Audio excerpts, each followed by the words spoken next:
My life was at that time at a crossroad. I just turned 50 and I came out of a 25-year relationship. I couldn't really settle into my life. I felt very restless.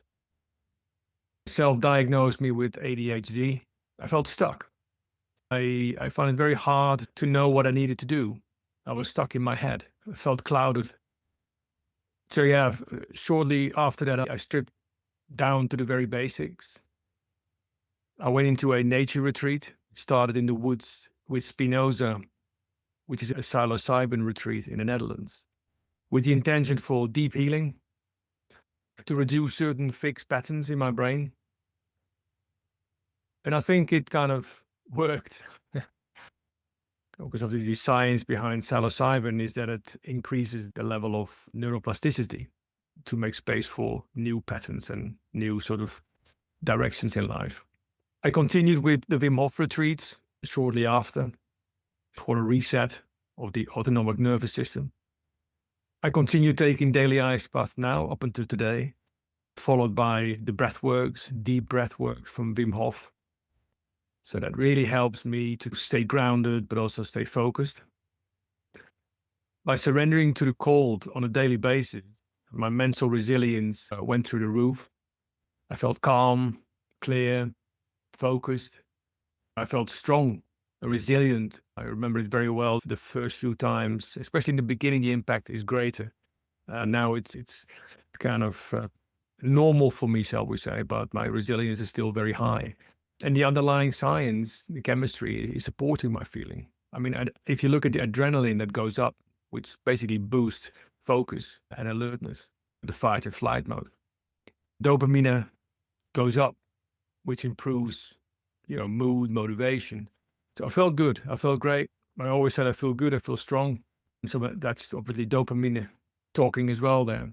My cortisol levels went down, which basically brought my stress levels down. That was a very important thing for me at that time as well, just to be able to deal with the stress.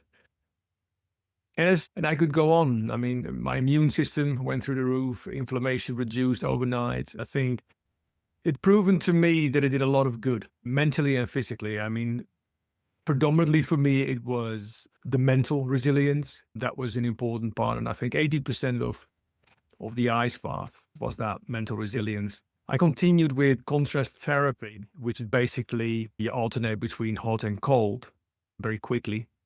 And for me, that meant stepping into a hot sauna from 90 degrees after being in the ice bath 2 degrees. So it was a shock to the system again, but more relaxed. So you have the ice, which is a shock. And then, of course, you step into the sauna, which is also a shock. But so you both activate your sympathetic nervous system, but then it becomes relaxed in the sauna. So you activate your parasympathetic nervous system. And I think that's the sort of the alternating the nervous system is a key part in why I managed to reset a lot of the things and why I believe that I created a new foundation for my personal operating system, so we say. So a new way of living and calibrating. And it's where I found peace and clarity, with my present self and an alignment, seeing my future self. So it was a clear alignment as to who I am as arguably my authentic self and what I should be doing moving forward. So that was very profound for me. And that was a very sort of clear indicator that the path I was on, I'm still on, by the way, is the right path for me because it's the path of clarity and it's the path of my passion, my purpose in life. So that's what it feels like.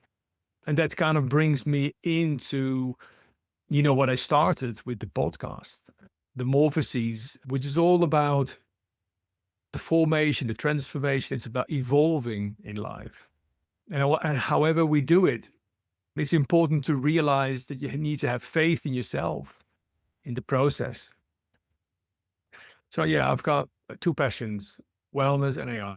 I've sort of described my wellness journey for the past 2 years. But prior to that, I was very involved in technology. I worked on the peripheral of emerging technologies. I've hosted many hackathons across the globe. I worked with IBM Watson Cognitive Computer to explore how AI could be used to improve health, aging, society at large. So I was never really drawn to technology and AI in particular for efficiency alone. I saw it as a tool for alignment, for reducing noise, guiding people back to what matters. The podcast, the Morphosis, is where those two worlds meet, wellness and AI. And I like to interview visionaries, leaders, conscious brands in wellness to talk about their journey of transformation and growth, to get their views on the evolution of wellness and how AI could support in their evolution and growth. Now, having these conversations with people who are building businesses and lives that are conscious, impactful, and regenerative, that's what I find inspiring and what I want to amplify into the world through the Morphosis.